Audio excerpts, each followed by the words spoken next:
Hello बच्चा party. Good evening. कैसे हैं आप सब लोग।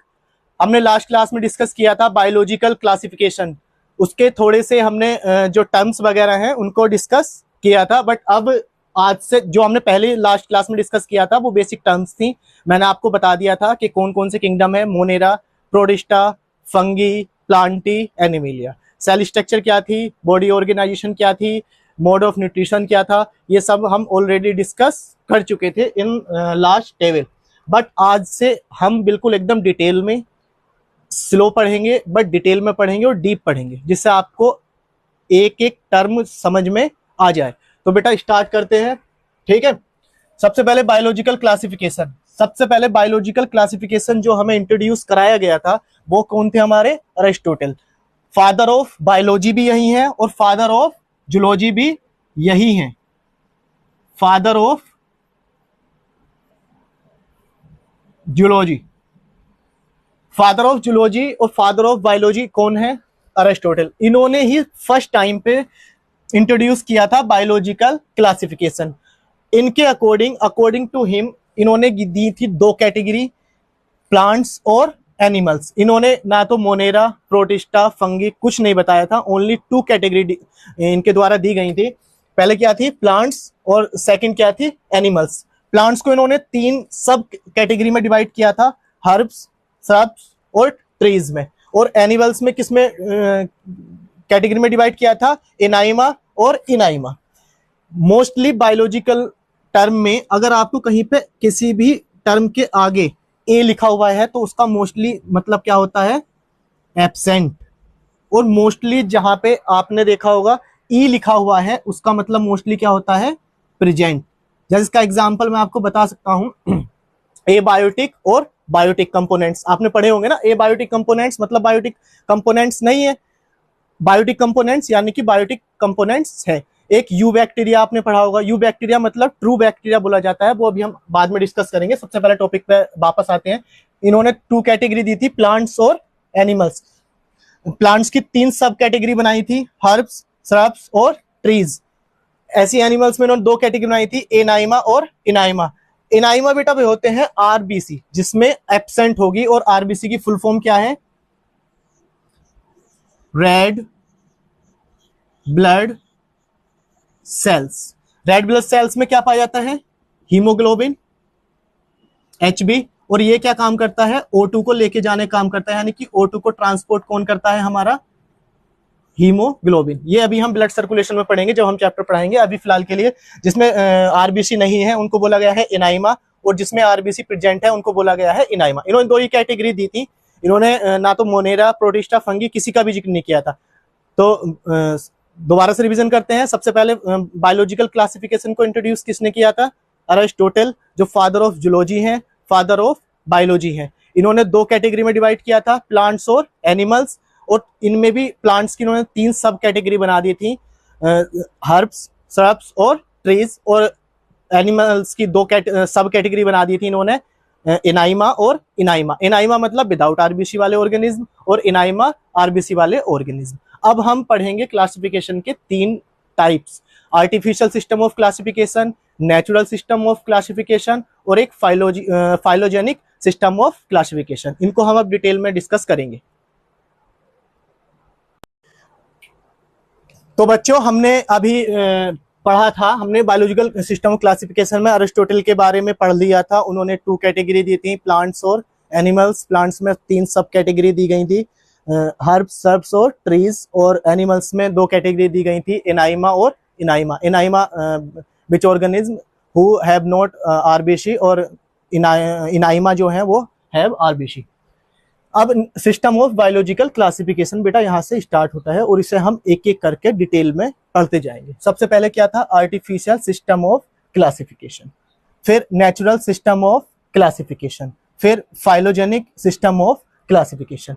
तीन ही सिस्टम पढ़े गए हैं, तीन ही सिस्टम बताए गए हैं जो हम एक एक करके डिटेल में पढ़ेंगे। सबसे पहले क्या है, artificial system of classification, natural system of classification, phylogenic system of classification. अब हम पढ़ते हैं आर्टिफिशियल किंगडम ऑफ क्लासिफिकेशन। सबसे पहले बेटा इसको जो इंट्रोड्यूस किया गया था,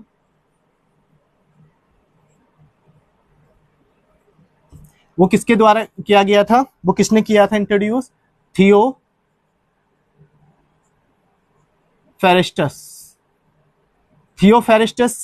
एक साइंटिस्ट थे और इन्हीं को क्या बोला गया है? फादर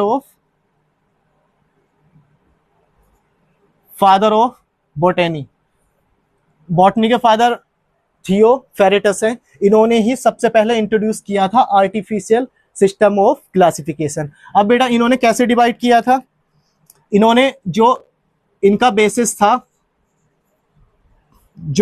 था इनका कैटेगरी का डिवाइड करने का, वो क्या था? हैबिटेट, यानी कि जहां पे प्लांट्स रहते हैं, जहां पे वो लिविंग रहते हैं, जहां पे वो रहते हैं, उनके बेसिस के आधार पे इन्होंने क्या किया था? हैबिटेट के आधार पे इन्होंने 4 कैटेगरी में डिवाइड किया था। सबसे पहले थे इनके herbs, second is undershrubs, third is shrub और फोर्थ इज ट्रीज। ठीक है बेटा। सबसे पहले artificial kingdom of classification introduce किन्होंने किया था? थियोफेरेटस ने, फादर ऑफ बॉटनी है। बेसिस क्या था कैटेगरी को डिवाइड करने का? हैबिटेट था, कहां पे प्लांट्स रहते हैं। हर्ब्स 4 कैटेगरी में डिवाइड किया था, सब कैटेगरी में हर्ब्स, अंडरसर्ब्स, सर्ब्स और ट्रीज। हर्ब्स सर्ब्स का ज्यादा डिफरेंशिएट कंफ्यूज मत होना, इनका डिफरेंशिएशन अगर हम फिजियोलॉजिकल डिफरेंशिएशन इनका देखेंगे तो हर्ब्स बेटा बहुत ही ज्यादा छोटे प्लांट्स जो अर्थ से, जो ग्राउंड से थोड़े से जमीन पर एकदम लगकर चलते हैं, लगकर रेंगते हैं। सर्ब्स उससे थोड़े बड़े, ट्रीज बड़े, फुल लेंथ में जो प्लांट्स होते हैं उनको ट्रीज कहा जाता है। ये डिफरेंशिएट हुआ। अब इसी में इन्होंने ही एक साइंटिस्ट हमारे और थे, इनका नाम था Carolus Linnaeus. Carolus Linnaeus father of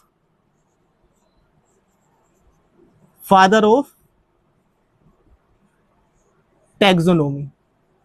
अभी टैक्सोनॉमी अभी मैं आपको क्लियर किए देता हूं। पहले मैं ये बता दूं कि कैरोलस लीनियस ने किसके बेसिस पे किया था? इन्होंने बेसिस को क्या रखा था बेटा? Sexual characters. जो प्लांट्स में सेक्सुअल कैरेक्टर्स होते हैं सॉरी, जो प्लांट्स में सेक्सुअल कैरेक्टर्स होते हैं उसी के बेसिस के आधार पे इन्होंने क्या किया था? प्लांट्स को डिवाइड किया था। और सेक्सुअल कैरेक्टर्स में इन्होंने क्या लिया था? एक यूनिट ली थी इन्होंने स्टेमन और एक यूनिट ली थी इन्होंने कार्पल्स। स्टेमन बेटा क्या है? मेल रिप्रोडक्टिव यूनिट है प्लांट्स की, male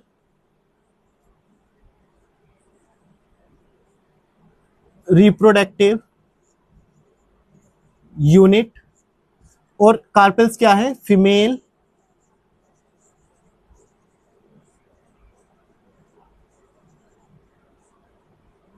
reproductive units in plants. ठीक है बेटा। आर्टिफिशियल सिस्टम ऑफ क्लासिफिकेशन में सबसे पहले जो इंट्रोड्यूस किया था वो किया था थियोफेरेस्टस ने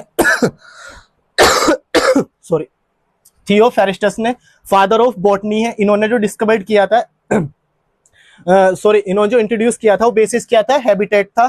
किस सब कैटेगरी में डिवाइड किया था? हर्ब्स, अंडरसर्ब्स, सर्ब्स और ट्रीज। कैरोलस लीनियस एक साइंटिस्ट और हुए थे, इन्हीं को क्या बोला था? Father of taxonomy. और बेसिस इन्होंने क्या लिया था बेटा? सेक्सुअल कैरेक्टर्स लिए थे प्लांट्स के। यूनिट ली थी इन्होंने स्टेमेन और कार्पल्स। स्टेमेन में क्या था? मेल रिप्रोडक्टिव यूनिट है और कार्पल्स क्या है? फीमेल रिप्रोडक्टिव यूनिट्स है प्लांट्स में। ये फ्लावर में पाई जाती है बेटा। अभी मैं आपको एक टर्म आई है टैक्सोनॉमी, यहां पे मैं इसको क्लियर किए देता हूं। टैक्सोनॉमी बेटा, टैक्सोनॉमी टर्म आप ऐसे समझ सकते हैं कि बहुत सारे, आप ये जानते हैं कि बहुत सारे प्लांट्स हैं, बहुत सारे ऑर्गेनिज्म हैं, बहुत सारे एनिमल्स हैं, तो इनके कैरेक्टर्स एक ही फाइलम, एक ही क्लास, एक ही ऑर्डर में इनको कैटेगराइज करना, इसी को बोला जाता है टैक्सोनॉमी। इन्होंने ही सबसे पहले बताया था कि हमें मोनेरा के जितने भी कैरेक्टरिस्टिक्स हैं उन वाले ऑर्गेनिज्म को मोनेरा में रखना है, प्रोटिस्टा में रखना है। इन्होंने ही टैक्सोनॉमी का कॉन्सेप्ट दिया था। और टैक्सोनॉमी की, जैसे हमारी बॉडी के लिविंग ऑर्गेनिज्म की सबसे सॉरी, टैक्सोनॉमी की जो सबसे स्मॉलेस्ट यूनिट है वो है टैक्सोन। टैक्सोनॉमी की जो बेटा स्मॉलेस्ट यूनिट है टैक्सोन। जैसे लिविंग ऑर्गेनिज्म में क्या होती है, cell is the basic unit होती है ना, ऐसी टैक्सोन जो है हमारी जो यूनिट है टैक्सोनॉमी की, वो क्या है हमारी टैक्सोन। अब सबसे पहले बेटे क्या आएंगे यहाँ पे, किंगडम, किंगडम या फाइलम। फाइलम के बाद में आएंगे बेटा हमारा क्लास, कौन सी क्लास में है, फिर हमारा आएगा ऑर्डर, फिर आएगा हमारा फैमिली, फिर आएगा हमारा जीनस, और जीनस के बाद में आएगा हमारा स्पीसीज। अब एक बात बताइए बेटा, ये सबसे पहले kingdom, phylum, class, order, family, genus, species, बहुत सारा कंफ्यूजन होगा, तो इसकी शॉर्ट ट्रिक आपको मैं बता देता हूं। इसकी शॉर्ट ट्रिक आप लिख सकते हैं बेटा, K P C O F G S, K P C O F G S, या तो आप इसको ऐसे याद कर सकते हैं, K P C O F G S, simple है, K P C O F G S. जब 2-3 बार आप रिपीट करेंगे ऐसे भी याद कर सकते हैं, या मैं इसको बता सकता हूं, कानपुर चलो ऑफिस, कानपुर चलो ऑफिस जीएस पढ़ने, पढ़ने आप अपनी तरफ से ऐड ऑन कर सकते हैं, कानपुर चलो ऑफिस जीएस पढ़ने, कानपुर चलो ऑफिस जीएस पढ़ने, K G C O F G S, sorry K P C O F G S, आप इसको ऐसे भी याद कर सकते हैं। तो टैक्सोनॉमी समझ में आई बेटा, टैक्सोनॉमी है जितने भी ऑर्गेनिज्म है हम उनको उनके कैरेक्टर्स के अकॉर्डिंग उनको कैटेगराइज करना इज कॉल्ड टैक्सोनॉमी। टैक्सोनॉमी की सबसे स्मॉलेस्ट यूनिट क्या है, टैक्सोन है। फाइलम, अब आपको कमेंट सेक्शन में क्वेश्चंस का आंसर देना है कि जैसे जैसे अगर हम स्पीसीज से किंगडम की और अगर हम चलना शुरू करते हैं तो जो डाइवर्सिटी है, बायोडाइवर्सिटी आपने एक टर्म सुनी होगी ना, बायो डाइवर्सिटी, ये टर्म बेटा आपने सुनी होगी, बायोडाइवर्सिटी मतलब different types of organism found on the earth is called biodiversity. अब मुझे क्वेश्चन आपको उसका आंसर कमेंट सेक्शन में ये बताना है कि जैसे हम स्पीसीज से किंगडम की, फाइलम की तरफ मूव ऑन करेंगे तो बायोडाइवर्सिटी या डाइवर्सिटी डिक्रीज होगी या इंक्रीज होगी, ये आपको कमेंट सेक्शन में आंसर देना है। अब हम आते हैं अपने फिर से आर्टिफिशियल सिस्टम ऑफ क्लासिफिकेशन पे। सबसे पहले इंट्रोड्यूस किसने किया था, Theophrastus, father of botany. Basis क्या था, हैबिटेट था, हर्ब्स, श्रब्स और trees. Carolus Linnaeus, father of taxonomy. Taxonomy बता चुका हूं, ये जरूर बनाना है आपको, ये जरूर नोट डाउन करना है। बेसिस क्या रखा था, सेक्सुअल कैरेक्टरिस्टिक्स। सेक्सुअल कैरेक्टरिस्टिक्स में भी क्या थे, स्टेमेन और कार्पल्स। स्टेमेन क्या था, मेल रिप्रोडक्टिव यूनिट, और कार्पल्स क्या था, फीमेल रिप्रोडक्टिव यूनिट। अब आर्टिफिशियल किंगडम के जो ड्रॉबैक यानी कि ये सक्सेस क्यों नहीं हो पाया, इसकी डिमेरिट्स बेटा मैं आपको ओरली बता देता हूं। इसकी डिमेरिट्स सबसे पहले यही थी कि इन्होंने कंसीडर नहीं किया था नेचुरल सिस्टम ऑफ क्लासिफिकेशन को, और फाइलोजेनिक सिस्टम ऑफ क्लासिफिकेशन को इन्होंने बिल्कुल नेग्लेक्ट कर दिया था, इसमें इन्होंने जिक्र किया ही नहीं था। और दूसरा इन्होंने जो दूसरी जो हम इसके ड्रॉबैक मान सकते हैं, इन्होंने कुछ ही कैरेक्टरिस्टिक्स को जगह दी थी। इन्होंने बताया ही नहीं था कि यहाँ पे जो हमारे मोनेरा हैं, प्रोटिस्टा हैं, फंगी हैं, प्रोकैरियोट्स, यूकैरियोटिक सेल क्या हैं, इन्होंने कुछ नहीं बताया था। बस इन्होंने सेक्सुअल कैरेक्टरिस्टिक्स और उनके हैबिटेट यानी कि फिजियोलॉजी के अकॉर्डिंग ही इन्होंने क्या इंट्रोड्यूस किया था, आर्टिफिशियल सिस्टम ऑफ क्लासिफिकेशन। ये इसकी डिमेरिट्स थी। अब हम पढ़ेंगे नेचुरल सिस्टम ऑफ क्लासिफिकेशन, इसको नोट डाउन कीजिए बेटा। तो बच्चा पार्टी हमने क्या पढ़ लिया था, अब natural system, sorry artificial system of classification. अब हम पढ़ेंगे नेचुरल सिस्टम ऑफ क्लासिफिकेशन। बेटा नेचुरल सिस्टम ऑफ क्लासिफिकेशन का जो बेसिस था वो क्या था, मैं आपको बता देता हूं। सबसे पहले इन्होंने जो इसके कैरेक्टरिस्टिक्स लिए थे वो लिए थे इन्होंने मोर्फोलॉजिकल,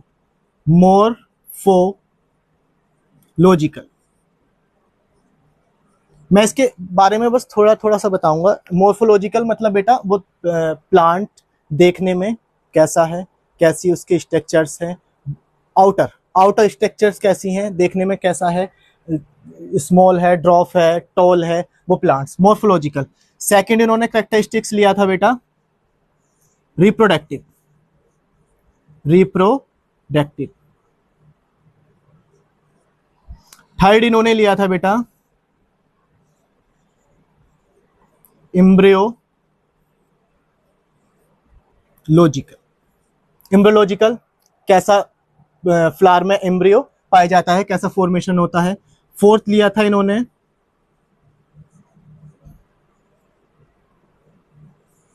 एनाटमी के बेसिस पे कि प्लांट्स के अंदर सेल्स कैसी हैं, प्लांट्स के अंदर टिश्यूज कैसे हैं, इसको हम एनाटमी बोलते हैं, जहां पे हम सारी स्ट्रक्चर्स पढ़ते हैं सेल वगैरह की। फिर उन्होंने लिया था साइटोलॉजिकल। साइटोलॉजिकल मतलब बेटा जो साइटोप्लाज्म की स्ट्रक्चर्स कैसी है, साइटोलॉजिकल ये था। और इन्होंने 6 लिया था इन्होंने बेटा,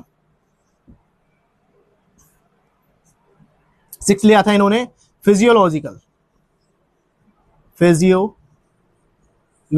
फिजियोलॉजिकल करेक्टर बेटा उसके फिजिकल कैरेक्टरिस्टिक्स उसके क्या हैं वो लिया था इन्होंने फिजियोलॉजिकल। अब इस बेसिस के बेस पे अगर आपसे क्वेश्चन पूछा जाएगा कि natural system of classification, what is natural system of classification, या give your detail opinion on natural system of classification, तो सबसे पहले आपको यही बताना है कि बेसिस उनके बेसिस कैरेक्टरिस्टिक्स जो उन्होंने लिए थे, जो उन्होंने कैरेक्टर्स बेसिस रखा था अपना डिवाइड करने का, वो क्या कर लिया था, मॉर्फोलॉजिकल आउटर रिप्रोडक्टिव रिप्रोडक्शन के बेस पे, एम्ब्रियोलॉजिकल, एनाटॉमिकल, साइटोलॉजिकल और फिजियोलॉजिकल। अब सबसे पहले बेटा गिबन बाय, सबसे पहले तो यही है, सबसे पहले गिबन बाय में सबसे पहले जो इन्होंने टर्म दी थी, सबसे पहले जो टर्म दी गई थी, टर्म गिवन बाय, इधर लिख देता हूं, टर्म गिवन बाय, सबसे पहले जो टर्म गिवन बाय की गई थी वो एक साइंटिस्ट थे जॉन रे। जॉन रे ने सबसे पहले बताया था नेचुरल सिस्टम ऑफ क्लासिफिकेशन। ये बोल सकते हैं कि सबसे पहले जो प्रपोज किया था, जो थ्योरी दी गई थी नेचुरल सिस्टम ऑफ क्लासिफिकेशन की, वो किसके द्वारा दी गई थी, जॉन रे। और एक दो साइंटिस्ट और हुए थे, बेंथम एंड हुकर। अब बेटा इन दोनों साइंटिस्ट ने क्या दिया था, इन्होंने भी प्रपोज किया था natural system of classification, proposed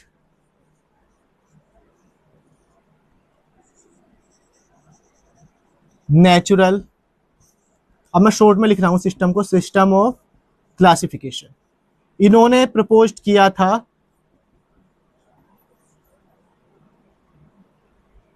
but किसका किया था बेटा, एंजियोस्पर्म का।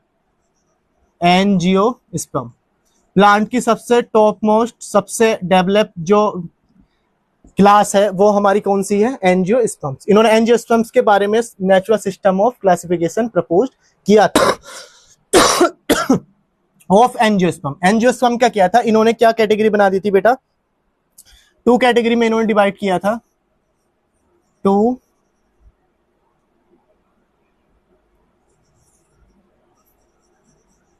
कैटेगरीज इन्होंने ली थी। सबसे पहले इन्होंने कैटेगरी कौन सी ली थी बेटा, क्रिप्टोगैमिया। सेकंड कैटेगरी इन्होंने ली थी फेनेरोगैमिया। ठीक है बेटा, ये जो ली गई थी इनकी कैटेगरी क्रिप्टोगैमिया और फेनेरोगैमिया। अब इन्होंने फेनेरोगैमिया को भी 3 कैटेगरी में डिवाइड किया था। सबसे पहले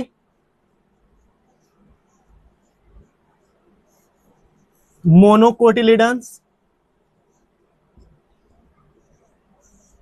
second is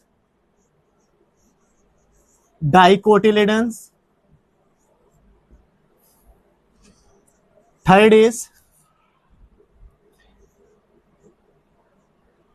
gymnosperm.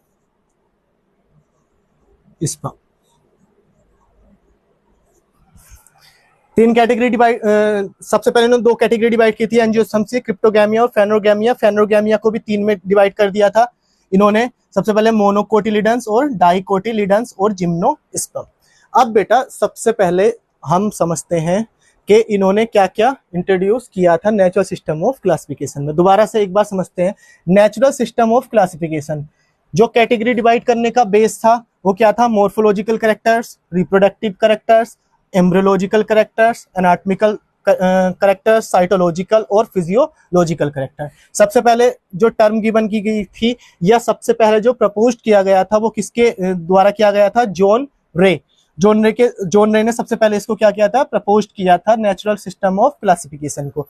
Bentham and Hooker दो साइंटिस्ट और थे, इन्होंने किया था बेटा propose natural system of classification of angiosperms. इन्होंने दो कैटेगरी डिवाइड की थी एंजियोस्पर्म्स की, क्रिप्टोगैमिया और फेनेरोगैमिया। क्रिप्टोगैमिया फेनेरोगैमिया को उन्होंने तीन उसमें डिवाइड कर दिया था, मोनोकोटिलिडन्स, डाइकोटिलिडन्स और जिम्नोस्पर्म्स। अभी आपको मैं बिल्कुल बेस में लेके जा रहा हूं, बेस को हम बिल्डअप कर रहे हैं धीरे धीरे जैसे हम पढ़ेंगे। अभी ये क्रिप्टोगैमिया, फेनेरोगैमिया, मोनोकोटिलिडन्स, जिम्नोस्पर्म्स, जब हम प्लांट्स के क्लासेस, प्लांट्स के हम ग्रुप पढ़ते चले जाएंगे आगे आगे, तब हम इसको डिटेल में पढ़ेंगे एकदम। मोनोकोटिलिडन्स क्या होते हैं, जिम्नोस्पर्म क्या होते हैं, थैलोफाइटा क्या होते हैं, ब्रायोफाइटा क्या होते हैं, टाइडोफाइटा क्या होते हैं, जिम्नोस्पर्म्स क्या होते हैं, एंजियोस्पर्म्स क्या होते हैं, ये सब आएंगे बेटा। अभी फिलहाल आप क्या ध्यान रखना है, इतना ही ध्यान रखना है। अब हम पढ़ेंगे phylogenic system of classification.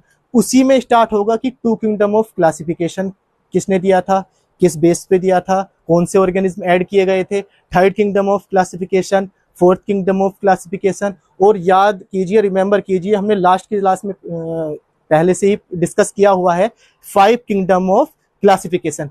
Five kingdom of classification में सबसे ज्यादा यूनिवर्सल माना जाने वाला सिस्टम है, जिसमें हम 5 टाइप्स ऑफ फाइलम पढ़ते हैं, किंगडम्स पढ़ते हैं, ग्रुप्स पढ़ते हैं, मोनेरा, प्रोटिस्टा, फंगी, प्लांटी और एनिमिलिया। अभी ये मैं आपको बेस तैयार करके दे रहा हूँ। सबसे पहले आर्टिफिशियल सिस्टम ऑफ क्लासिफिकेशन हम पढ़ चुके हैं, किस किसने दिया था? थियोफेरेटस ने दिया था, कैरोलस लीनियस ने दिया था। थियोफेरेटस ने जो बेसिस लिया था वो हैबिटेट को लिया था, कैरोलस लीनियस ने सेक्सुअल कैरेक्टर्स में लिया था। सेक्सुअल कैरेक्टर्स में उन्होंने क्या लिया था? स्टेमिन और कार्पल्स। और जो थियोफेरेटस थे उन्होंने डिवाइड किया था हर्ब्स, अंडरसर्ब्स, सर्ब्स और ट्रीज। डीमेरिट्स उनकी ये रही थी कि उन्होंने नेचुरल सिस्टम ऑफ क्लासिफिकेशन और फाइलोजेनिक सिस्टम ऑफ क्लासिफिकेशन को बिल्कुल भी इंक्लूड नहीं किया था, और कुछ सम कैरेक्टर्स के साथ में ही वो आगे बढ़े थे। कुछ सम कैरेक्टर्स को ही उन्होंने उसको बेस बनाया था और उसी के साथ में उन्होंने उसका कैटेगराइज किया था, जिससे वो उसका डीमेरिट्स ड्रॉबैक हो गए थे। अब उसके बाद में हमने नेचुरल सिस्टम ऑफ क्लासिफिकेशन पढ़ा था। अब उसमें एक टर्म मैं बता रहा हूँ फिर से, टैक्सोनॉमी आई थी। टैक्सोनॉमी क्या है? एनिमल्स, प्लांट्स को कैटेगराइज करना उनके कैरेक्टर्स के अकॉर्डिंग, उसको हम क्या बोलते हैं बेटा? टैक्सोनॉमी। उसकी सबसे स्मॉलर, सबसे बेसिक यूनिट है टैक्सोन। और टैक्सोन में आपको मैं बता चुका हूँ कि KPCOFGS, कानपुर, चलो, ऑफिस, GS, पढ़ने। सबसे पहले क्या आएगा? किंगडम, ये फाइलम, फिर उसके बाद में क्या आएगा बेटा? क्लास, फिर उसके बाद में क्या आएगा? ऑर्डर, फिर फैमिली, फिर जीनस, फिर स्पीसीज। ठीक है बेटा। अब नेचुरल सिस्टम ऑफ क्लासिफिकेशन बता चुका हूं आपको, किस किसने कैसे कैसे कैटेगराइज किया था। अब हम नेक्स्ट पढ़ने वाले हैं फाइलोजेनिक सिस्टम ऑफ क्लासिफिकेशन, तो इसको नोट डाउन कीजिएगा। और कुछ भी अगर डाउट हो तो बेटा मुझे बता दीजिएगा कमेंट सेक्शंस में, और एकदम अच्छे से पढ़ना है, डिटेल में पढ़ना है, डीप में पढ़ेंगे और अच्छा पढ़ेंगे बच्चों। अब हम पढ़ते हैं फाइलोजेनिक सिस्टम ऑफ क्लासिफिकेशन। अब फाइलोजेनिक सिस्टम ऑफ क्लासिफिकेशन में बेटा ये इसका बेसिस क्या था? इसका बेसिस क्या था बेटा? इवोल्यूशनरी कैरेक्टर्स,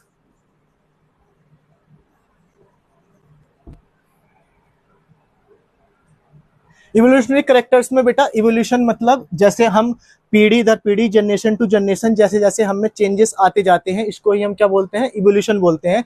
तो इन्होंने जैसे जैसे पीढ़ी, जैसे जैसे प्लांट्स की, एनिमल्स की जैसे जैसे जनरेशन आगे बढ़ी होगी तो उसमें कुछ इवोल्यूशनरी कैरेक्टर्स उसमें डेवलप हुए होंगे। तो इसी के बेस पे इन्होंने क्या बनाया था? इवोल्यूशनरी कैरेक्टर्स के बेस पे इन्होंने क्या किया था? इसको कैटेगराइज किया था। और एक चीज मैं आपको बता देता हूं, एक टर्म आपने पढ़ी होगी, क्लैडोग्राम।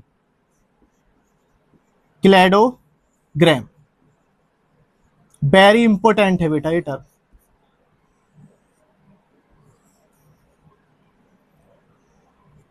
नीट के लिए ये बहुत ज्यादा इंपॉर्टेंट टर्म है क्लैडोग्राम। क्लैडोग्राम क्या है बेटा? Graphical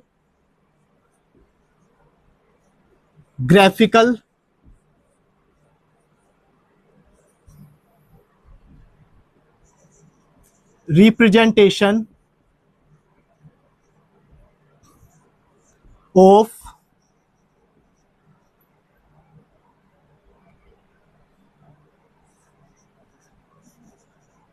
evolutionary development.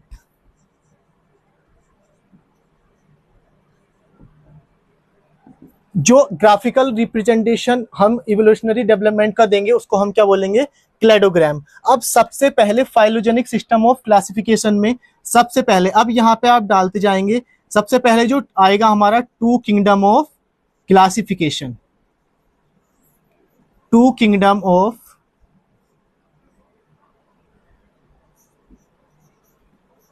Classification.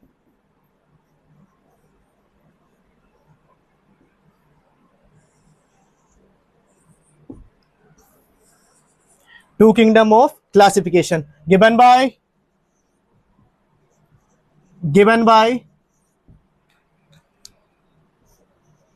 Carolus Linnaeus।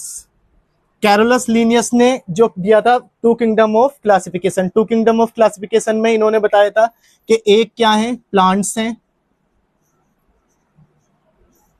और सेकंड ऑर्गेनिज्म क्या है, एनिमल्स हैं। अब मैं आपसे एक क्वेश्चन पूछूंगा, तब फिर आप हंसेंगे मुस्कुराएंगे कि आपको याद ही नहीं रहा होगा कि कैरोलस लीनियस फादर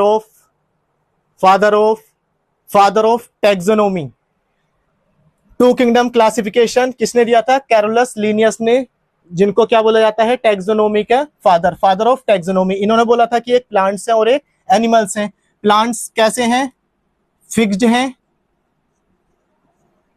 और कैसे हैं, ऑटोट्रोपिक हैं। ऑटोट्रोपिक, हेटरोट्रोपिक हम इसलिए ही मैंने कल ये टर्म पहले ही क्लियर कर दी थी कि यूनिसेलुलर क्या होते हैं, मल्टीसेलुलर, हेटरोट्रोपिक, ऑटोट्रोपिक क्या होते हैं, तो इसको मैं अब दोबारा नहीं बताऊंगा। और सेकंड क्या होते हैं बेटा, मोटाइल। मोटाइल मींस जो एक जगह से दूसरी जगह पे लोकोमोशन कर सकते हैं, मोटाइल हैं ये। और कैसे हैं बेटा, हेटेरोट्रोपिक।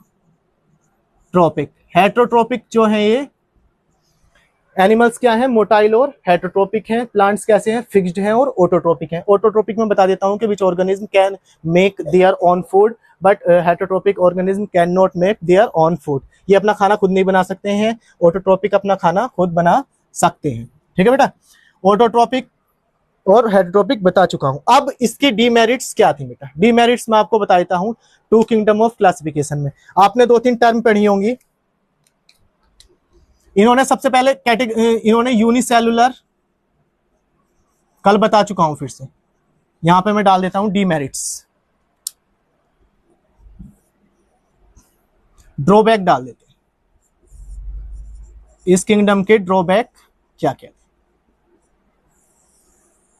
ड्रॉबैक्स में बेटा यूनिसेलुलर एंड मल्टीसेलुलर, कल बता चुका हूं, फिर से multi cellular organisms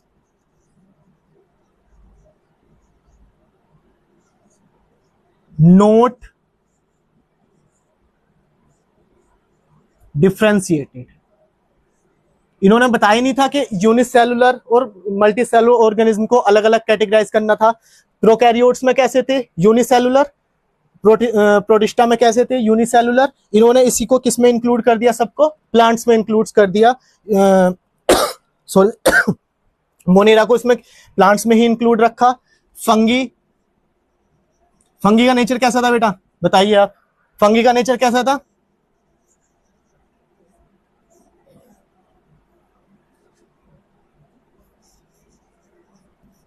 heterotrophic.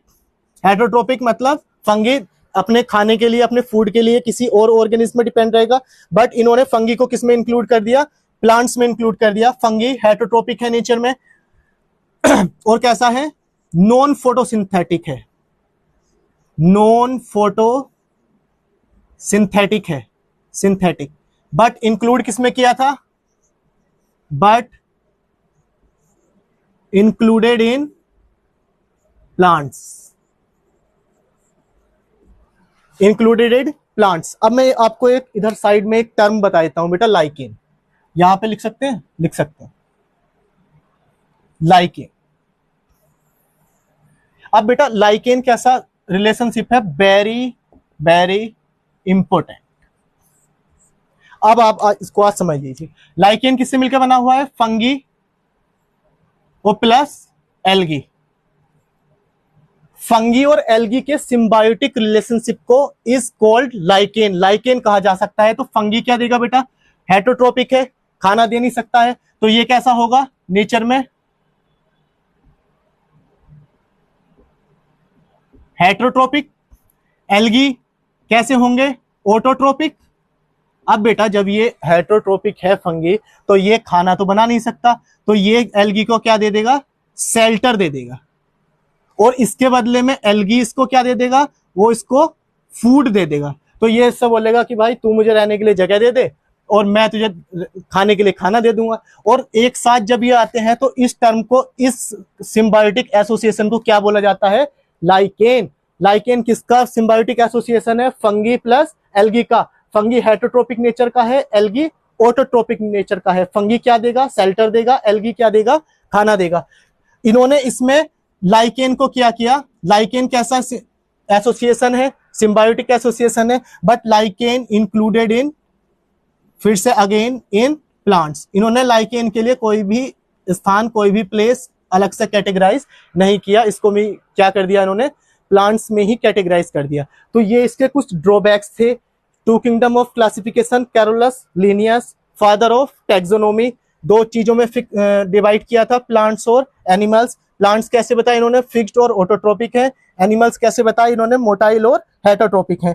Unicellular drawbacks क्या थे इसके, unicellular, multicellular organism not differentiated. Prokaryotes किसमें जाएंगे, प्रोटिस्टा किसमें जाएंगे, इन्होंने कुछ भी डिफरेंशिएट नहीं किया था। फंगी हेटरोट्रोपिक नेचर का है, नॉन फोटोसिंथेटिक है, बट इंक्लूड किसमें कर दिया इन्होंने, प्लांट्स में कर दिया। सॉरी। लाइकेन कैसा एसोसिएशन है, फंगी प्लस एल्गी का। फंगी क्या होगा, हेटरोट्रोपिक नेचर का है, एल्गी क्या है, ऑटोट्रोपिक। अब बेटा ये मत सोचना कि सर ने ये क्या बता दिया कि हेटरोट्रोपिक न्यूट्रिशन क्या है, ऑटोट्रोपिक न्यूट्रिशन क्या है। ये बेटा मैं कल इसलिए ही आपको वो वाली क्लास मैंने ली थी कि जिससे मैं ये वाली टर्म क्लियर कर सकूं कि what are unicellular organism, multicellular organism, heterotropic nutrition क्या है, ऑटोट्रोपिक न्यूट्रिशन क्या है, सेल स्ट्रक्चर्स क्या है, बॉडी ऑर्गेनाइजेशन क्या है। ये सब मैं इसलिए आपको ही क्लियर कल कर चुका था, इसलिए ही आज ये आपको पढ़ने में प्रॉब्लम नहीं हो रही होगी, I hope. Lichen fungi plus algae का। फंगी हेटरोट्रोपिक न्यूट्रिशन है, एल्गी ऑटोट्रोपिक है। फंगी बोलेगा शेल्टर दे सकता हूं, एल्गी बोलेगा खाना दे सकता हूं, दोनों एक साथ आए और क्या बना दिया, लाइकेन। बट इन्होंने लाइकेन को किस में इंक्लूड कर दिया, प्लांट्स में इंक्लूड कर दिया। ठीक है बेटा, ये इसके ड्रॉबैक थे। अब हम पढ़ेंगे third kingdom of classification given by Haeckel. अभी पहले आप इसको नोट डाउन कीजिए। ठीक है बच्चा पार्टी, अब हम पढ़ चुके हैं टू किंगडम ऑफ क्लासिफिकेशन। अब हम नेक्स्ट क्लास में कंटिन्यू करेंगे third kingdom of classification. But उससे पहले आपके लिए होमवर्क है, दो क्वेश्चंस हैं। Which of the following is not mention in Whittaker classification. Whittaker के क्लासिफिकेशन में कौन सा किंगडम मेंशन नहीं था। सेकंड क्वेश्चन है, in Whittaker system of classification prokaryotes are placed in. Prokaryotes को कौन से ग्रुप में रखा गया था, किंगडम में रखा गया था, प्रोटिस्टा, मोनेरा, प्लांटी और एनिमिलिया। अब इस क्वेश्चंस के आंसर बेटा आपको कमेंट सेक्शंस में देने हैं, और उसके आंसर्स वही दे पाएगा जिसने इसकी प्रीवियस क्लास ली हो और आज की क्लास ली हो। थैंक यू, कल मिलते हैं थर्ड किंगडम ऑफ क्लासिफिकेशन के साथ में। तब तक आप पढ़ते रहिएगा, मुस्कुराते रहिएगा और अपना ध्यान रखिएगा। Thank you.